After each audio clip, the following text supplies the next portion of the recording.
I would like to do this video and dedicate it for those who are newly diagnosed with MS.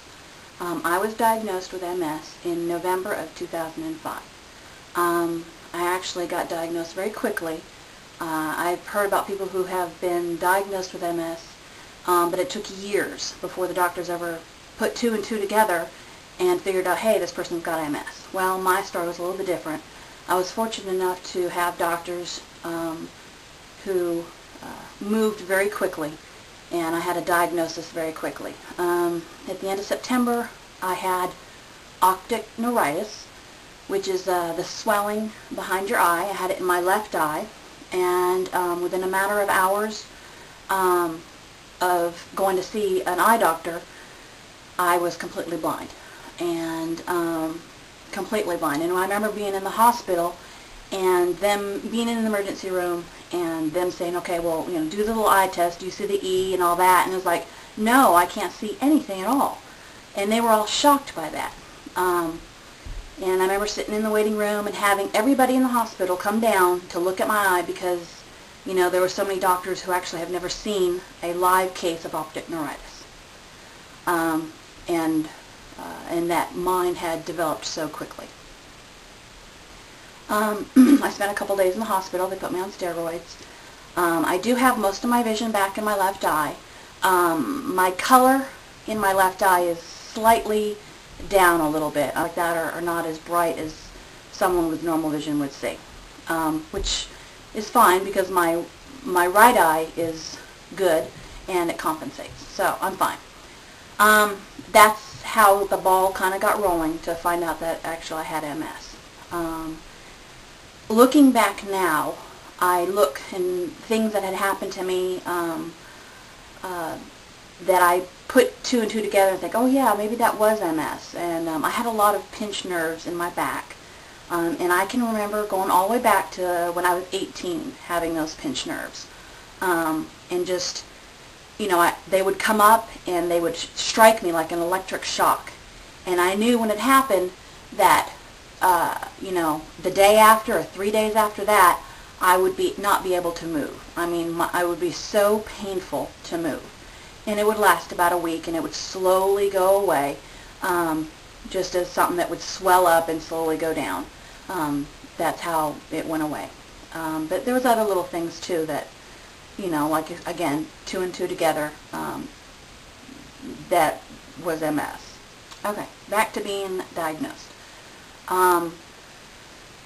When I first got diagnosed, I had feelings of confusion, anger, fear, just a whole ball of emotions. I didn't know quite what to think. Really was not sure what MS was. I just knew it was a bad thing.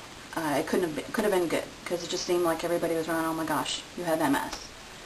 So I got home, and I got on the internet, started researching, figuring out what this was, and got very obsessed with looking at books and just finding out as much as I possibly could. And I think this is normal. If you're newly diagnosed, I'm pretty sure you'll probably go through that same phase, trying to find out, hey, what is MS and what does it do? That's a normal thing. And it's normal to go through all these emotions. The biggest one was fear, because after I read all the stuff that could go on with MS, it seemed very scary, and fear set in, because, you know, I was afraid to go to sleep at night because, you know, I didn't know if I was going to wake up the next morning and be paralyzed, or, you know, something along those lines. It's just complete, utterly fear about what could happen. So I went through that phase.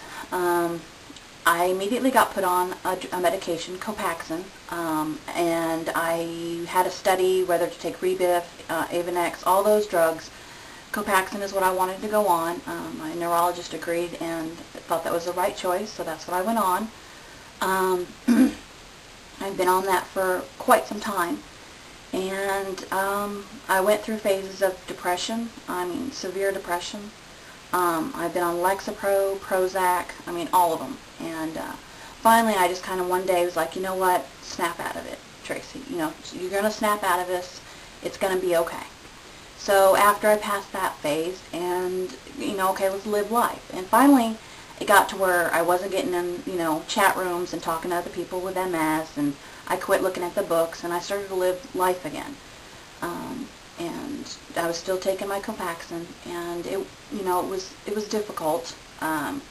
Little things happening. I'm a kind of person that pushes things aside. I don't want everybody to know, hey, I'm in pain, or hey, I don't feel good today.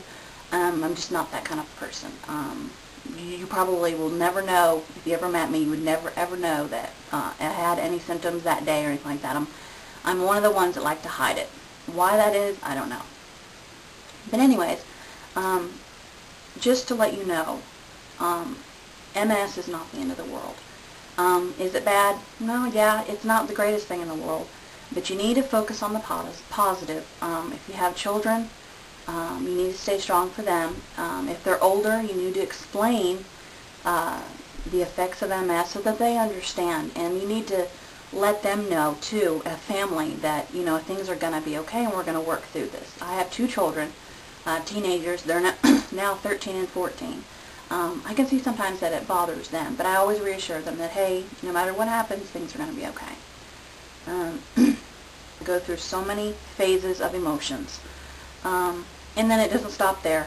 Once your MS gets worse, like Lauren said in another video, your emotions can be affected by your MS because of the lesions on your brain. So, with that being said,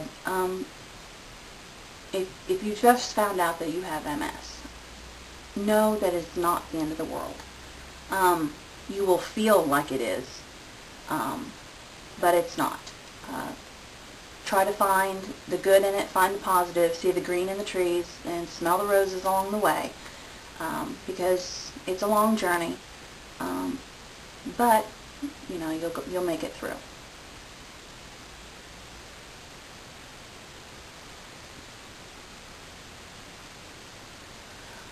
I will encourage you to get on a medication. That's another thing. I went looking, and there's really not that many out there. You have Copaxone is what I went on. There's Avonex, and there's Rebif, because it didn't work for me after taking it for a couple of years. I just had an MRI done a couple months ago, and I have more lesions, and it's not doing me any good. So we stopped that, and now we're doing Tysabri. I have a lot of hope for this drug. I think it's a lot better than the other one. Like I said, I don't have anything positive to say because I've only been on it for 1 month. But like I said, I have a lot of hope for it. And when you have MS, you need to grasp the hope. So my next video will be about Tysabri. And so see you next time.